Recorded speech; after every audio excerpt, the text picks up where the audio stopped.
All right, ladies and gentlemen, happy Thursday morning. We have made it to yet another pass coverage Thursday. You guys know the drill by now. You guys know how this works. We're going by PFR numbers, and we're trying to figure out where the problems were. Now, yet another week where the Seahawks pass defense wasn't bad. I would argue that it's not good given the fact we were playing Mason Rudolph at home. But the bigger problem remains this abysmal run defense. And in the modern NFL, that's hard to do, by the way. It's hard to have a run defense so bad it's actually the main problem, but here we are. So let's go player by player. Let's figure out who's giving up stuff and who's not giving up stuff, who to blame, who to not blame. You guys know the drill by now. We're going to start with linebacker. Happy to report that this week, Bobby Wagner actually, very quiet, gave up one completion for 4 yards. No problem there. So Bobby was not an issue in coverage this week. Now, we got one game left, and he's up over 525 yards allowed in coverage. We've got a game against the Cardinals coming up here. Very easy for him to get up above like 550 on the season, which, I mean, it's been worse, but I don't know if this is going to cut it. I don't know if this cuts it. You need to find a different way to utilize Bobby Wagner at this point. The Rams found a way to do it. He didn't get targeted that much in coverage last year, so it's possible. But we're just not doing it. So for this game at least, he did pretty good, but we're going to have a lot to talk about after the season's over. Devin Bush was targeted a few times in coverage. Yeah, 3 targets. I think he gave up 2 completions. Nothing too big. And honestly, yeah, 18 yards. Pretty passable. No real issue with that. 18 yards allowed in coverage on 2 completions. 81.5 QB rating allowed on the season. I mean, he seems pretty capable there. Better than, I mean, his numbers are way better than Bobby, at least. I know that doesn't necessarily mean anything, but yeah. Bush, the little bit of playing time he's had, has not really been a liability in coverage. Jordan Brooks did not play, so there's nothing to report on there. John Radigan didn't play on defense. Nick Bellore got 1 snap, wasn't targeted. So that's it for the linebackers. So this week we can safely say the linebackers were not any kind of a problem. Our 2 linebackers combined gave up 23 yards in coverage. That's definitely something I'm willing to live with. Edge rusher, we had one guy get targeted. It was Boye Mafe. He gave up 1 completion on 1 target for 10 yards. So still has not forced an incompletion on a target, but again, this is the furthest thing that I'm thinking about. Like, Boye Mafe's not really here to cover. None of these guys are really here to cover all that much. That's not really what we should be asking them to do. Mafe's coverage numbers are obviously ugly, but we're talking about 6 targets across 15 games. It's, well, for Mafe, it would be, yeah, 15 because he missed 1 game, yeah. So, I'm not really tripping on that. Fine. And nobody else got targeted in this group in this game. All right, so now we get to cornerback, and this is where things start to get a little bit more dicey. This is where the problem came in. Now, it didn't come in with Witherspoon because he, in this game, gave up all of 5 yards in coverage. He was targeted twice, 1 completion, 5 yards for an outside cornerback who played every snap. Now, part of the reason why is because our run defense is so bad. Why would you ever throw a Woolen?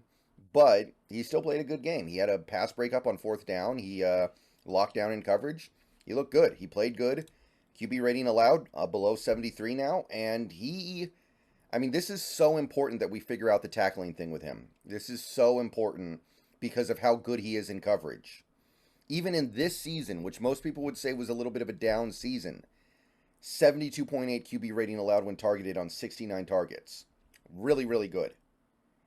Witherspoon, it wasn't his best game on many different levels, but in terms of coverage, he got targeted once.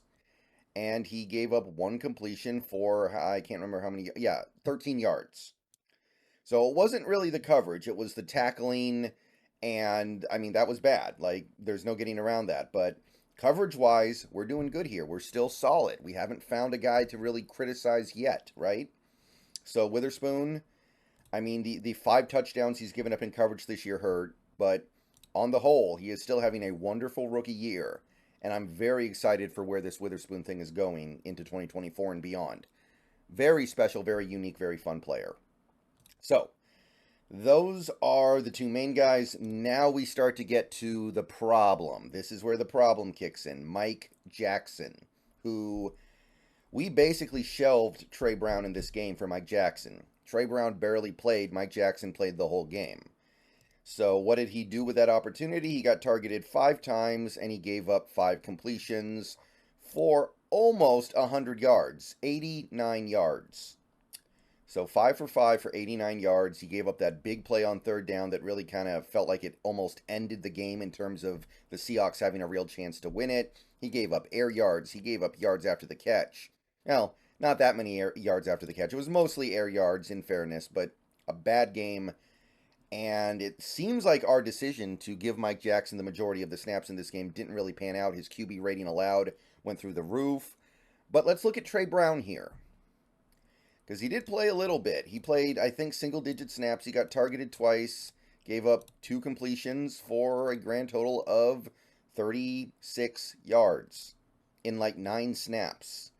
So maybe Trey Brown wouldn't have been any better. If we had given him more snaps, maybe he would have given up just as much as Mike Jackson did. I don't know, but that was the area of the defense that really got attacked. Jackson and Trey Brown did not hold up their end, did not look good, did not play well, and that's a big reason why we're here right now at 8-8. So QB rating allowed for Trey Brown goes up to 88, still having a good season, still a good player, but it was an interesting decision this team made. Maybe it had something to do with tackling. Jackson's a better tackler than Brown, but it didn't work. But I don't know if anything would have worked, to be perfectly honest. And the only other cornerback who played in this game was Artie Burns, who was not targeted because he didn't play that much, so nothing to report there. So that's it for the cornerbacks, and we found most of the problem here. Jackson and Brown gave up a lot. But now let's go to safety here, take a look at somebody like a Quandre Diggs. He got targeted twice, I believe, 1 completion, and it was minimal gain, 4 yards. So Quandre Diggs, he played a bad game for other reasons, but he was not getting picked on in coverage. We can at least say that. And that might be a pretty sad thing to try to compliment somebody for. That might be a pretty depressing thing to have to laud praise on somebody for when you play that bad in every other capacity. But yeah, he didn't get picked on in coverage. But Julian Love, 3 targets. Doesn't seem that bad. 3 completions. Boy. Okay. 47 yards. Yeah, that's going to be a little bit of a problem. That's not going to cut it when you're playing Mason Rudolph. I know the Steelers have good receivers, but you're playing a third-string quarterback. So Julian Love, I mean, it's been a roller coaster ride of a season for him. He's on the cusp of giving up over 600 yards in coverage, which would lead the team. Like, nobody else is even close to him. Nobody else has any realistic chance of getting up above 600 this season. So, I mean, Julian Love doesn't even play every snap. He plays a lot of snaps. He does a lot of things, but for him to be the one giving up 600 yards in coverage is kind of wild. So, yeah, frustrating. Definitely a frustrating season for Julian Love. The interceptions help mask things a little bit, but I don't know what to think of Julian Love. I'm kind of on the fence with him. I don't know how I feel about bringing him back next year. We do need some veteran presence in the safety room, but I mean, maybe we don't. Maybe if that's the veteran presence we're going to have, I don't know. So, yeah, the numbers are the numbers. The performance is the performance. And that's really all I got. No other safeties played. No other players got targeted on defense. I mean, when you're this bad defending the run, other teams are not even going to bother trying to pass on you sometimes, and that's how you get these good numbers. But these guys are playing pretty well. All right, see you guys later. Go Hawks.